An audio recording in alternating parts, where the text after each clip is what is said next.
So I saw the movie that came out earlier this year called Life the other day with Ryan Reynolds and Jake Gyllenhaal about the astronauts and the ISS and the alien breaks loose and stuff like that. And going into the movie, I really didn't know much about it other than it being, you know, this like creature feature to where it was kind of this one area contained sort of film. And typically when it comes down to it, I really like that one room sort of feel, like, you know, 10 Cloverfield Lane kind of thing. So I was excited to see Life and see what Life brought to the table. It sounds so weird saying that because it doesn't feel like a movie title. And I didn't know much about this flick, so when I turned it on and started watching it, I was kind of sucked in because it was kind of vague and I didn't know much about what was going on. But the direction that it took with the whole tracking shot at the beginning, that was really great. I also want to say that I kind of love how they called the alien Calvin, because that was the name that, you know, the kids came up for it at the school.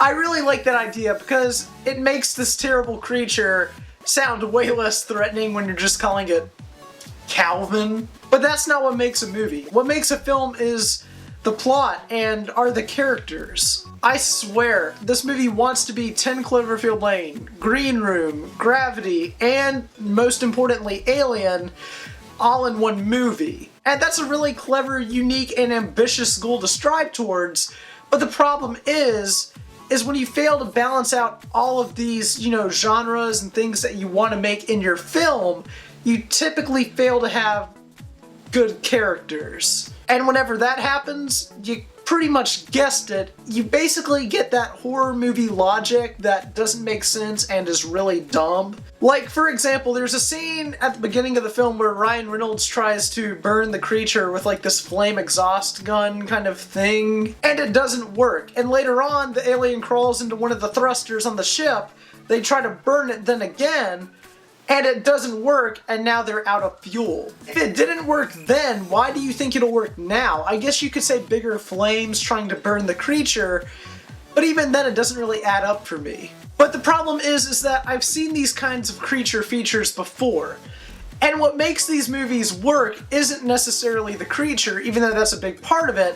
What makes these films work are the characters, and the great characters that we need to root for. But after a while, and when your characters keep making really frustrating, dumb decisions, it's hard for me personally to root for these characters because they're just a bunch of imbeciles. And also, it just becomes very generic once your characters start to be really dumb and stupid, and the mediocrity kind of took over the film at a certain point in time for me.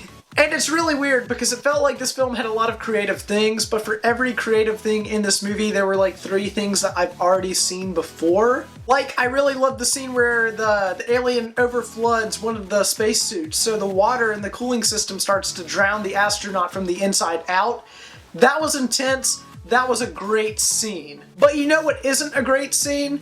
Having something crawl into someone's mouth and kill them from the inside out, because I've seen that 20 other times, and in another movie that did it way better. Then again, in that movie, the alien came out of the dude's chest and it was way more effective. Granted, I do have a thing for things going into people's mouths. That stuff just kind of creeps me out. I don't like it when monsters do that in movies just because it internally freaks me out. But whenever I see a movie that does that 10 times better in a more effective way that freaks me out even more, it's hard for me to get super freaked out in a movie that tries to do it just for a shock effect then and there, at the start of the movie nonetheless. I guess I'm just not used to seeing Ryan Reynolds get killed in a really graphic way, which is why that scene was partially effective for me.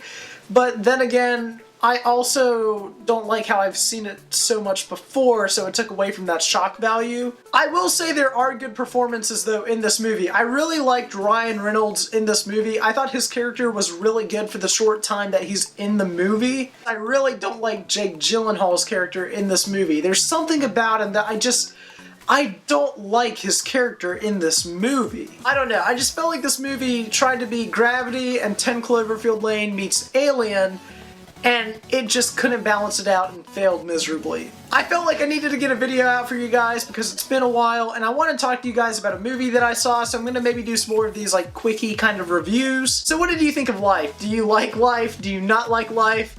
Or is it just like real life and pretty mediocre to pretty bad? Let me know your thoughts down in the comments below. And as always, I'm FrameByFrame. Remember the name. Please like, comment, and subscribe. And I'll see you guys in the next video. Bye, guys.